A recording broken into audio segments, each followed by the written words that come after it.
Bonjour, bonjour, j'espère que vous allez bien. Moi, je vais super bien, comme d'habitude. Mettez le pouce en l'air, encouragez les histoires d'Akuma. Bienvenue dans les histoires d'Akuma si vous passez ici pour la première fois.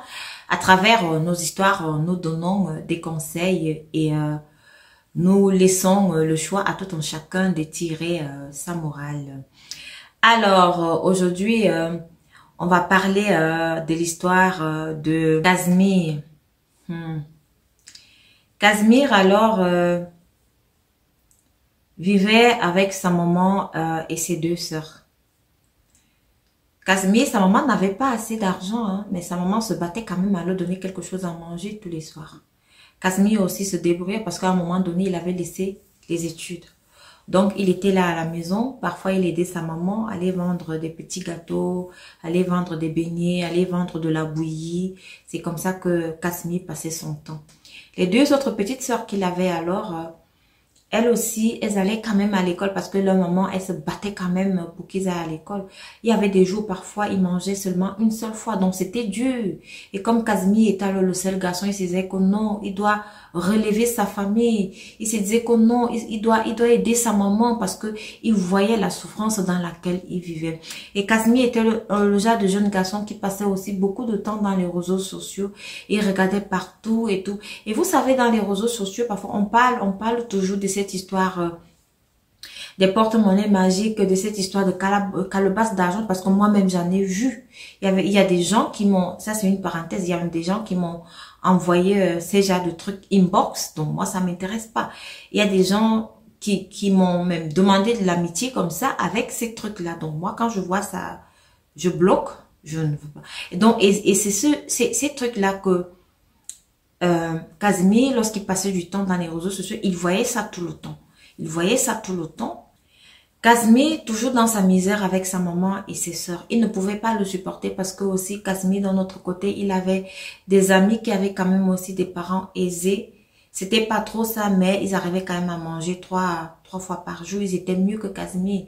Mais Casimir ne voulait pas voir sa maman continuer comme ça.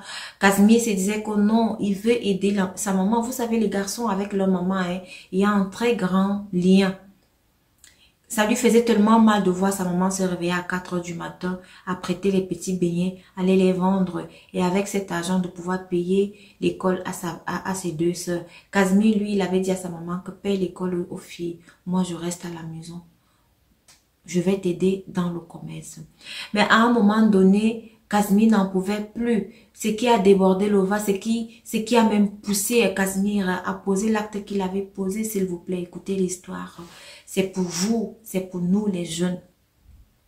C'est que la bailleresse, elle est venue dans la maison de Casimir. Elle a tout ramassé parce que la maman de Casimir n'arrivait pas à payer la maison. Elle n'arrivait plus à payer le loyer. Donc, elle devait déjà plus de 6 mois de loyer. Tout le temps, elle disait à la dame que non, j'allais te payer et tout. Parfois, elle lui donnait même la moitié. Parfois, elle ne donnait pas l'autre moitié. C'est quand la bailleresse est donc venue chez les Casimir, où elle a tout ramassé, elle a ramassé des trucs, en fait, tout ce qu'elle a trouvé dans la maison, elle a ramassé d'autres même, elle a cassé.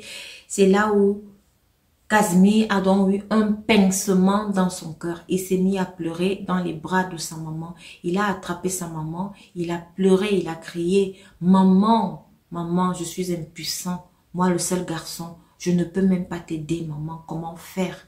Alors, Casimir, le soir, alors, dans sa chambre, comme d'habitude, il entrait dans les réseaux sociaux. Vous savez, même avec 500 francs, 300 francs, je sais pas, vous avez quand même Internet, vous pouvez quand même entrer dans les réseaux sociaux. Ce qui est marrant dans tout ça, que il y a des gens qui n'arrivent pas à manger, mais il y a des gens qui n'arrivent pas à manger, mais ils ont l'argent pour mettre Internet. C'est quand même incroyable. Bon, je ne juge personne, mais c'était aussi le cas de Casimir. Il trouvait quand même aussi 200 à 300 francs pour mettre le crédit dans son téléphone. C'est là où il se rappelle que mais tout le temps, il voit défiler les porte-monnaies. En fait, les gens qui font des offres de porte-monnaie magique, des gens qui font des offres de calebasses magiques. C'est comme ça qu'il a donc appelé un de ces numéros-là. Il a donc appelé et c'était un marabout. Alors, le marabout lui a dit, oh, viens me trouver à tel endroit. Casimir, il est donc parti. Quand il arrive chez le marabout, c'est comme ça que Casimir donc explique son problème au marabout. Il dit au marabout que non, ça fait très longtemps qu'il souffre avec sa maman, donc il ne veut plus voir sa maman souffrir comme ça. Ses sœurs, elles sont là, elles souffrent. Parfois, elles n'ont même pas les chaussures pour porter pour aller à l'école. Elles racolent les chaussures que lui, il en a marre de ça. Il veut aider sa famille, mais il ne trouve pas d'autre moyen que de venir seulement ici. Que le marabout doit seulement l'aider à devenir riche parce que comme il a vu la publication sur les réseaux sociaux, lui, il veut seulement devenir riche. C'est comme ça que le marabout alors lui dit, ok, ce n'est pas un problème. Tu veux devenir riche, ça c'est un petit problème. Tu dois seulement m'apporter une chèvre. Casimir qui pose d'abord la question au marabout. Moi, je n'ai même pas d'abord l'argent. Est-ce que c'est l'argent de la chèvre que je vais trouver? Le marabout lui dit que ce n'est que la seule solution. Puisque moi, je veux le sang. J'ai besoin du sang, donc tu dois m'apporter une chèvre et 2 œufs. C'est comme ça que Casimir s'est dit que, ok, je vais me débrouiller. Je vais me débrouiller, je vais le faire. Tellement cela tenait Casimir a cœur de voir sa maman comme ça dans la pauvreté souffrir. Casimir s'est dit que non, ici je ferai tout pour faire sortir ma maman de la pauvreté. Je ferai tout ce qui est à mon pouvoir pour faire sortir ma maman de là. C'est comme ça que Casimir, alors il est rentré à la maison. Il a continué toujours à aider sa maman à faire son petit commerce. À un moment donné, pas loin de là où Casimir habitait, puisque la dame qui était venue porter tout, elle est partie et donc la maison de Casimir était presque vide. Donc, juste pas loin de là où ils habitaient, il y avait un nouveau chantier qui commençait. C'est comme ça que Casimir est donc allé demander de l'aide là-bas à devenir un manœuvre. C'est comme ça qu'il a commencé. Chaque fois, on lui donnait de l'argent, donc il travaillait. On lui donnait de l'argent, les 5 000, 10 000, 15 000. C'est comme ça que Casimir a réussi à réunir cette somme-là. Alors, Casimir, il n'a même pas dit à sa maman, lorsqu'il a réuni l'argent qui pouvait l'aider à acheter la chèvre que le marabout demandait, il est parti directement, il a acheté la chèvre. C'était le même soir qu'il avait terminé son travail au chantier là. Il n'a pas laissé le temps s'écrouler. Il a acheté la chèvre et il est parti directement chez le marabout. Il a dit au marabout que voilà ta chèvre et tes 2 œufs. C'est comme ça que le marabout a donc fait le sacrifice. Le marabout, et il a coupé. Bon, vous savez, le marabout, il a fait le sacrifice. Donc, il a pris le sang là, il a donné à Casimir. Casimir devait le boire et tout et tout. Casimir a dit, ok, donc ce n'est que ça. Et puis, il a cassé les œufs sur la tête de Casimir. Il a fini donc, Casimir a dit à Casimir que rentre chez toi. Donc, le lendemain, d'abord, tu vas trouver de l'argent sur ton cheveu, Julie, quand tu vas te réveiller. C'est comme ça que Casimir est donc rentré chez lui dans la nuit. Le lendemain, quand il se réveille, il regarde comme son marabout avait dit, il trouve un gros paquet d'argent qui était là. C'est comme ça que Casimir donc a commencé à aider sa maman et ses sœurs et tout et tout. Ils ont payé les redevances de la dame, là où ils habitaient. Donc, ils arrivaient déjà quand même à manger 2 à 3 fois par jour parce qu'avant, c'était pas le cas. Casimir n'était pas tellement riche, il n'avait pas tellement d'argent, mais ce qu'il avait, ce qu'il arrivait à avoir par rapport avec l'aide du marabout, lui permettait quand même de mettre sa maman à l'aise et de manger, de ne plus avoir de petits problèmes. C'est comme ça alors que sa maman, elle lui demande, mais Casimir, d'où tu sors? Vous savez, les mamans, elles sont toujours curieuses là quand elles voient son fils avec de l'argent. Mais elle ne peut pas vérifier, elle s'arrête seulement à ce que son fils lui dit. Parce que la maman, il a demandé à Casimir, mais d'où te vient tout cet argent? Casimir qui dit à sa maman que non, mais tu sais maman, tu vois le chantier d'à côté, là j'ai commencé là-bas. Et il y a aussi un de mes amis qui est dans ce chantier-là, il m'a donc placé dans un autre chantier, donc c'est comme ça que j'ai l'argent, machin et tout. Bon, sa maman n'a même pas voulu vérifier, sa maman était juste contente qu'ok, comme mon garçon, il a trouvé du travail dans des chantiers, c'est très bien. Si ça nous permet de vivre et d'être heureux, c'est bien. Et de payer aussi l'école des 2 sœurs. C'est comme ça alors qu'un autre jour, le marabout appelle donc Casimir. Le marabout dit à Casimir que non. Là maintenant, tu dois faire un autre sacrifice. Donc si tu veux commencer, si tu veux rester riche comme tu es là, je mets riche entre guillemets parce que les voitures de luxe, Casimir n'avait pas. Mais il avait le nécessaire quand même pour faire nourrir sa famille. il va falloir que tu donnes ta soeur. Il va falloir que tu donnes ta soeur. Casimir qui dit non, il ne peut pas donner sa soeur. Non, est-ce qu'il n'y a pas une autre solution? Le monsieur lui dit que dans tous les cas, il va falloir que tu me donnes de la chair humaine. Moi, je veux une personne, c'est tout. Une personne humaine, c'est elle que je veux. C'est comme ça que Casimir est donc rentré. Il a commencé à réfléchir, dit Seigneur, donc je vais encore retomber dans cette pauvreté-ci. Le peu d'argent que j'ai, ça m'aide, ça nous aide quand même, ma mère et moi. C'est comme ça que Casimir a donc donné une de ses cousines. Comme d'habitude, vous savez, chez nous, lorsqu'il y a les décès, chaque famille cotise, non? Casimir aussi a cotisé et tout s'est bien passé. Donc, 3 mois après, alors, le marabout, il appelle encore Casimir. Il dit à Casimir que non, s'il veut continuer dans cette lancée-là, il va falloir qu'il donne quelqu'un son propre sang. Mais Casimir lui dit que, mais ça fait 3 mois que j'ai donné ma cousine. Le marabout lui dit que non, ce n'est pas ton propre sang direct. Il faut que tu donnes quelqu'un qui te fait très très mal. Quelqu'un qui est sorti du même ventre que toi. Il faut que tu donnes ta soeur.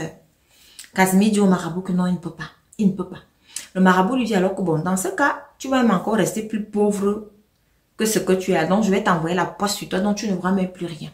C'est comme ça que Casimir dit au marabout, ok.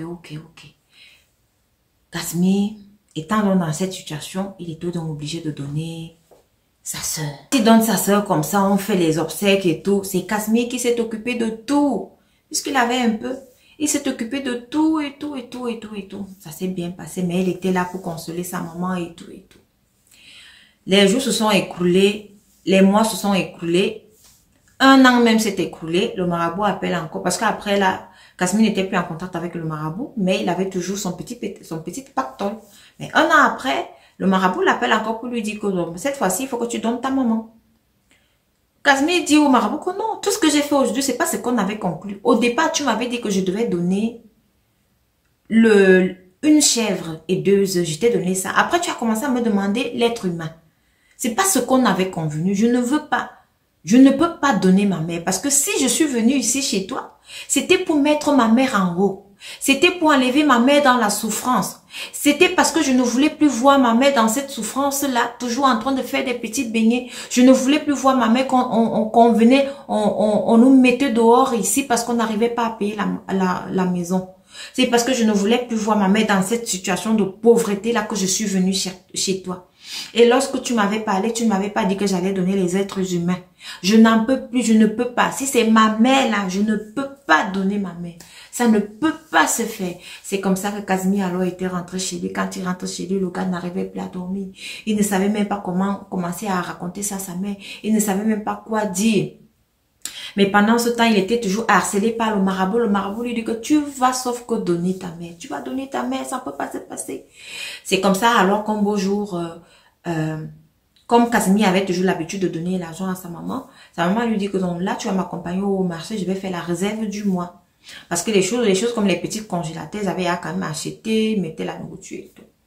C'est comme ça que Casimir alors, en accompagnant sa maman au marché, parce qu'il devait l'aider, arrivé au marché, on ne sait pas ce qui s'est passé. Subitement, Casimir a commencé à crier. Il a commencé à crier, il dit que non, laisse-moi. Je t'ai dit de me laisser tranquille, je t'ai dit que je ne voulais pas.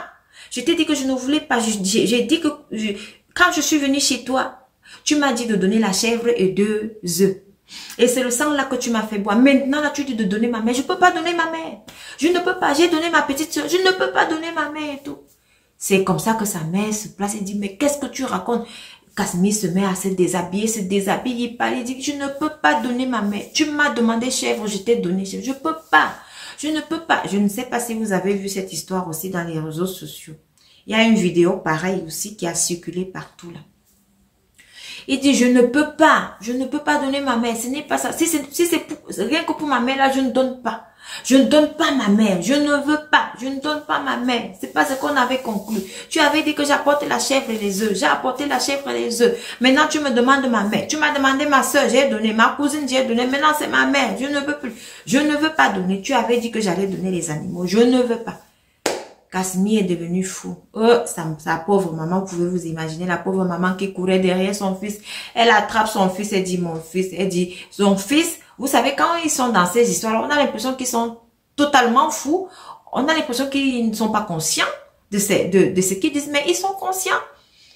Ils sont conscients, il attrape aussi sa maman, il dit à maman que maman, j'étais fatiguée de te voir dans la pauvreté. C'est pour ça que j'ai fait ça même. Le marabout dit que je dois te donner. Je ne peux pas te donner maman, je ne peux pas. Je t'aime trop, je ne peux pas. Je ne peux pas maman, je préfère mourir. C'est comme ça que Casimir est devenu fou. À un moment donné, Casimir ne parlait plus. Donc tout le marché était en l'air. C'est comme ça que la pauvre maman, elle a porté son fils. Elle a amené à la maison la bouche de Casimir fermée. Elle a fermé sa bouche comme ça le lendemain. Il a rendu l'âme.